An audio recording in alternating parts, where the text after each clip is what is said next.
తిరుమల తిరుపతి దేవస్థానం 3.2 కోట్ల విలువైన 2,000 రూపాయల నోట్లను ఆర్బీఐతో విజయవంతంగా మార్చుకుంది.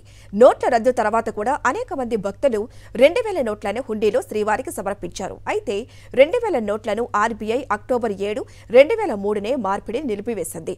దీంతో 2,000 నోట్ల మార్పిడి టీటీడీకి తలనొప్పిగా మారింది.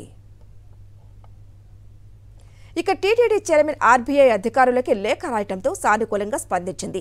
అక్టోబర్ 8, 2023 నుంచి 2024 మార్చి 22 వరకు 5 దశల్లో భక్తుల హుండీలో వేసిన 3.2 కోట్ల విలువైన 2,000 నోట్లను టీటీడీ విజయవంతంగా మార్చుకుంది. అయితే టీటీడీ ఈవో ధర్మారెడ్డి కృషి ఫలితంగా భక్తులు సమర్పించిన 3.20 కోట్ల రూపాయలు వృథా కాలేదు.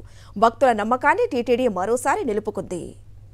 తిరుమల తిరుపతి దేవస్థానం 3.2 కోట్ల విలువైన 2,000 రూపాయల నోట్లను ఆర్బీఐతో విజయవంతంగా మార్చుకుంది. నోట్ల రద్దు తర్వాత కూడా అనేక మంది భక్తులు 2,000 నోట్లను హుండీలో శ్రీవారికి సమర్పించారు. అయితే 2,000 నోట్లను ఆర్బీఐ అక్టోబర్ 7, 2003నే మార్పిడి నిలిపివేసింది. దీంతో 2,000 నోట్ల మార్పిడి టీటీడీకి తలనొప్పిగా మారింది. ఇక టీటీడీ చైర్మన్ ఆర్బీఐ అధికారులకి లేఖ రాయటంతో సానుకూలంగా స్పందించింది. అక్టోబర్ 8, 2023 నుంచి 2024 మార్చి 22 వరకు 5 దశల్లో భక్తుల హుండీలో వేసిన 3.2 కోట్ల విలువైన 2,000 నోట్లను టీటీడీ విజయవంతంగా మార్చుకుంది. అయితే టీటీడీ ఈవో ధర్మారెడ్డి కృషి ఫలితంగా భక్తులు సమర్పించిన 3.20 కోట్ల రూపాయలు వృథా కాలేదు. భక్తుల నమ్మకాన్ని టీటీడీ మరోసారి నిలుపుకుంది.